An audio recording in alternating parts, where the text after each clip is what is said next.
Сәлем достар, Памуккаледегі сапарымыз аяқталып, енді бүгін ұзақ жол жүру арқылы әуе шарлары мекені ертегілер жері Каппадокияға аяқ бастық. Негізі саяхатымыздың басы Анталия жерорта теңізінен басталған.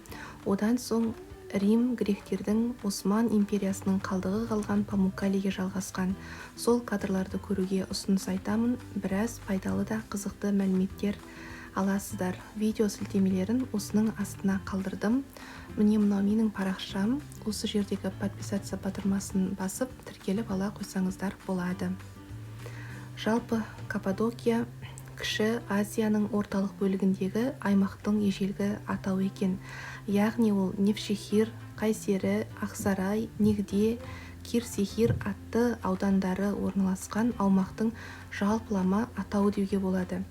Біз барған ол Невшехир қаласы. Бұл жерде бірнеше фильмдер түсіріліп келе жатыр екен. Каппадокиядағы ең кең таралған саяхаттау әдісі әрине бұл әуе шарымен серуендеу екен. Сәуір мен қазан аралығы ең ыңғайлы мезгіл болып табылады.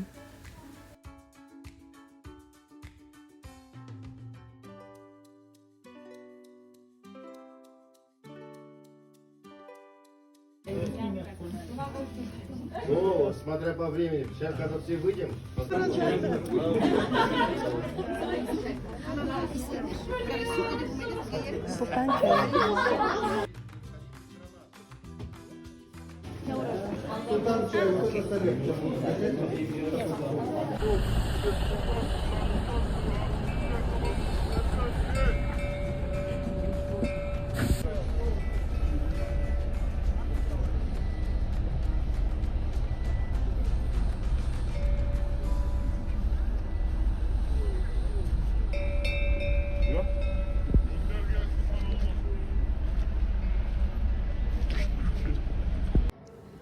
Бұл қонақүйден көрініс, қонақүй рестораны. Қонақүй қала ішінде дүкен, кафелер жақын маңда орналасты. Кешкісін қонақүйге келіп демалып, ертеңгісін таңғы астан кейін жерасты қаласына, одан кейін әкесінен қалған кәсіпті жалғастырып келе жатқан құмыралар жасайтын ерекше бір жерге бардық.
Далеко не находитесь, там вот первая, вторая комната, появляются подземные города благодаря хеттам. Хетты, они были, большая империя, также называлась, также называлась, эту государственную историк называют империя 1001 богов, то есть так называют. Почему благодаря им здесь появляются подземные города? То есть они уже строили города 18 век до нашей эры, они уже строили города с защитными стенами. Защитными стенами они строили, но Четырехугольный город, как обычно, да, там со всех сторон стены внутри города живут. Но вот в античных городах, которые самое слабое место, где это? Ворота. Ворота, правильно вы сказали. Все из камня строится, а ворота это из дерева. Естественно, это самое слабое, получается, место. Если хочешь захватить город, который находится, то арсеналы. А теперь воины ночью же готовили, да, чтобы дыма не видно было, костра не было видно. Они под землей заходили, там готовили. И вот так потихонечку начинаются подземные города. То есть начало подземных городов, 18 век они начнут существовать, то есть 17 век, 16 век появление подземных городов. Как мы зашли? Сейчас это, где мы находимся, кто мне скажет? Мы сейчас в сарае находимся. Сарайчик. Не только было, да, вот комната, где они защищали, то есть прятались. Было место продукты, кухня, сарай.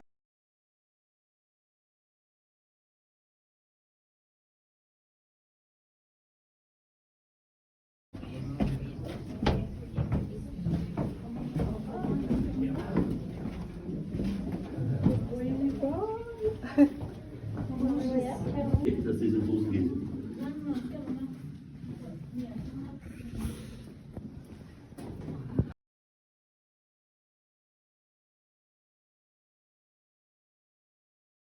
Что если даже какой-то этажи захватят враги, чтобы дальше они так быстро не нашли, как быстро они прошли, получается. Так лабиринты построены. Это первая причина. Ну, заблудить врага. А вторая причина, теперь да, она мягкая порода. Вы потрогали? Она как сыпается, да? Можно увидеть, да? Поковырять, она сыпается. Вторая причина, получается, нет, каких-то скалы попадали, твердые. Я туда делаю, не уперся в какую-нибудь скалу, твердую. Я не буду мучиться, чтобы преодолеть эту скалу. Я буду его обходить, либо справа, либо слева.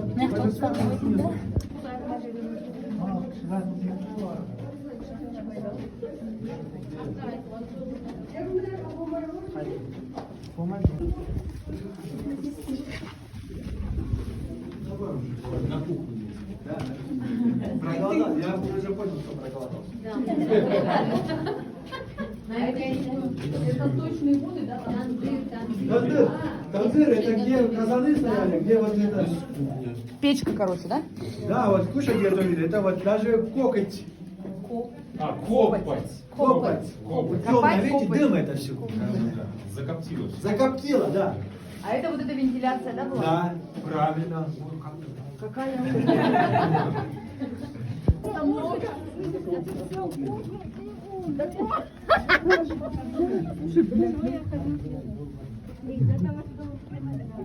Для того, чтобы ходить по коридорам. Я вчера душевую кабину такая одну штучку.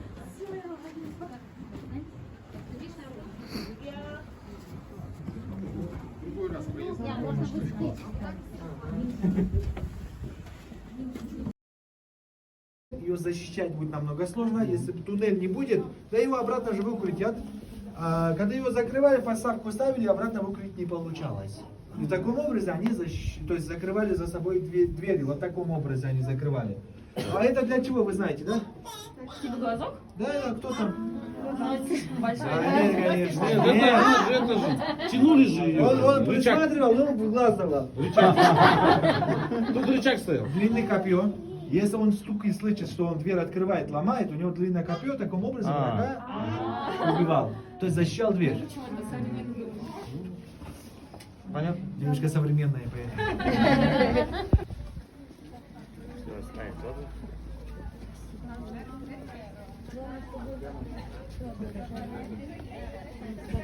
Вот так вместе сядем. Всем поближе сядем, поближе, да, вот поближе сядем. Было тепло. Тепло было, и все вместе. Çevirin.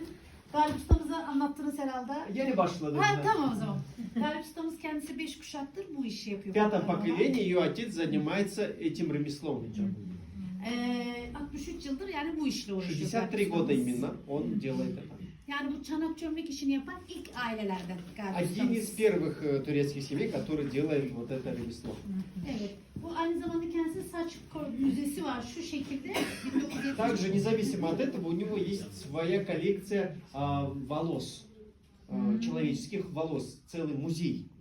1998'de Guinness Rekorlar kitabında. В 98 году вошел в официальную книгу рекордов Гиннесса как самое большое количество скопления человеческих волос в одном месте.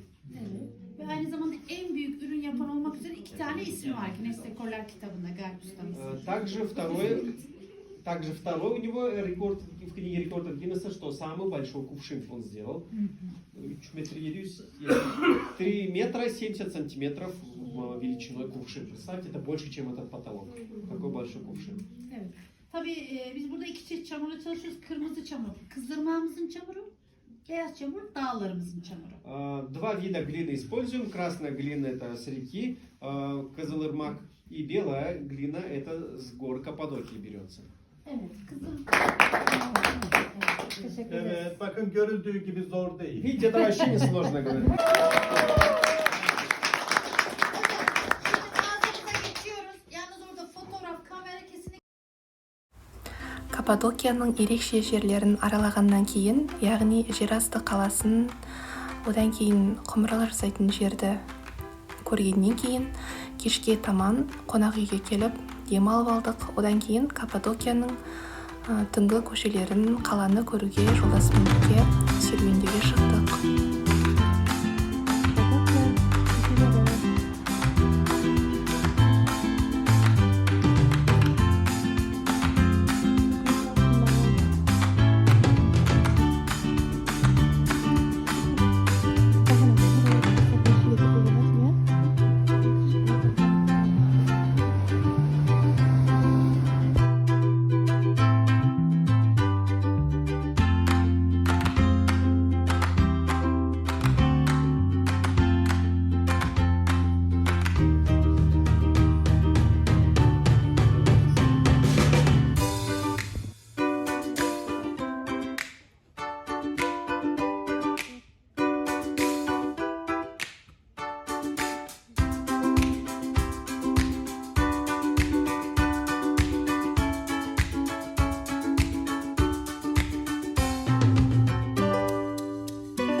Каппадокияның ежелгі тарихынан сыр шертсем, Каппадокия кіші Азиядағы миллиондаған жылдар бұрын жанартаулар жарылысы мен лавалар тасқыны нәтижесінде пайда болған сүйір бас таулар мен сопа құздар мекені.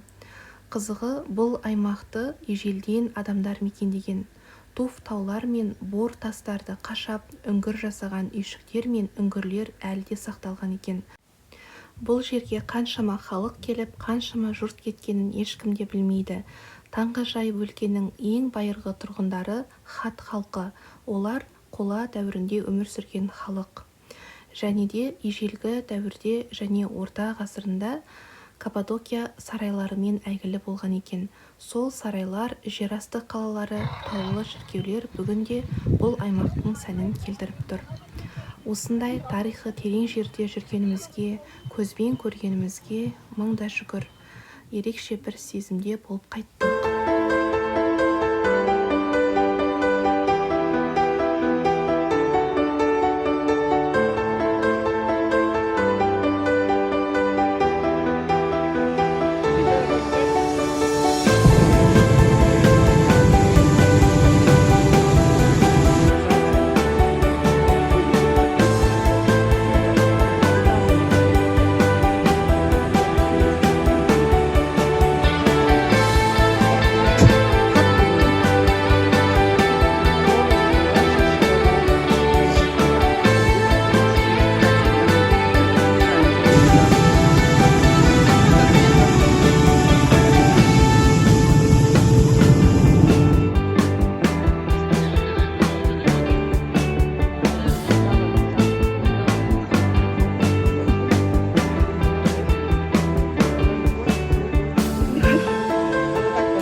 Достар, осыменен Каппадокиядағы 2 күндік сапарымыз аяқталып мәресіне жетті. Ендігі жол Анталияға.